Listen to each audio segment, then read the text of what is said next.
Parents, કોઈ પણ વસ્તુ પર લેબલ લગાવવું એ ખૂબ સરળ હોય છે, પણ એ જ વસ્તુ પરથી લેબલ કાઢવું એ ઘણું મુશ્કેલ હોય છે.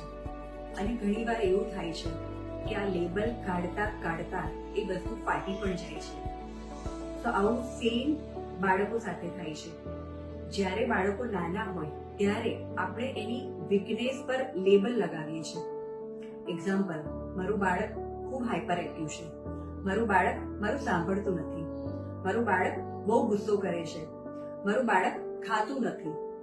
તો આ બધા નાના નાના લેબલિંગ જે હોય છે એ બાળકોના સબકોન્શિયસ માઇન્ડ અને આગળ ચાલીને એની પર્સનાલિટી પર અસર કરે છે. તો આવા લેબલિંગ બાળકોને લગાવવા નહીં. Thank you.